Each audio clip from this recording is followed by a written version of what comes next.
It's been a huge journey. It's been a significant journey. 3 years in the making, isn't it? Because that's the last time that James Maddison played for England. In fact, it's his only appearance for England back in 2019. And he was in the doldrums about a year or so ago. He had that hip injury that Gareth Southgate referred to then. He couldn't get himself going. He couldn't play at the level he wanted to and was trying to play through it. But I think his statistics and the way he's playing now made him impossible to not select, almost. The argument that Gareth Southgate has used in the past is all about the players that are ahead of him in the sort of positions that James Maddison plays, and that's a fair argument. You look at it: Raheem Sterling, Bukayo Saka, Phil Foden, Jack Grealish, Mason Mount, Marcus Rashford. They're all exceptional players that offer a similar sort of positional choice, if you like, to James Maddison. But he's playing so well, he's developed his game so much, he's offering more tracking back that I think Southgate had to include him in this camp. The fact that it's a bigger squad, the first time we've had 26 players available in a squad for a World Cup, I think has helped him to a large extent. And I don't want to rain on his parade, because this is an incredible day for James Maddison and all the Leicester City supporters that have been arguing that he should be included, and a lot of the pundits, by the way, for some time now. But with all of those names I've just listed of talented players who are in England's wide attacking or creative attacking positions, which of those does James Maddison get in ahead of? So he's made the squad. How much game time he gets at the World Cup, I think, could be another question. And Rob, whenever you get an announcement like this, you'll get one or two raised eyebrows at some of the names that are in and some that don't appear. Conor Gallagher is a name that may have surprised one or two, but as we saw with the Euros, Southampton James Ward-Prowse, he misses out again. How tough were those kind of calls for Gareth Southgate?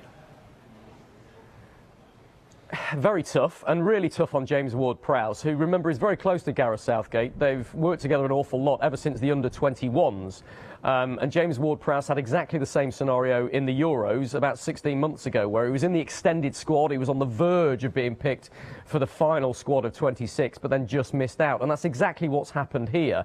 And it came down to a straight choice between him and Conor Gallagher. And quite simply, Southgate felt that Conor Gallagher was in better form for Chelsea than James Ward-Prowse was in for Southampton. He needed the extra cover. He needed the extra midfield body because of the doubts that you've just been hearing about with Calvin Phillips. But it was one of those two, and he went for the young Chelsea man instead. He does offer something a little bit different, I think.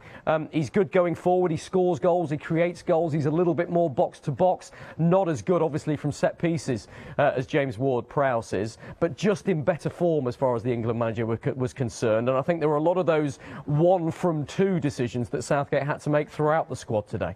Rob, you've seen this squad evolve under Gareth Southgate at close quarters. Last time round in the Euros, they got to the final, beat by Italy. At the last World Cup, they got to the semi-finals. In terms of balance, how well balanced is this squad in terms of potentially now going one further?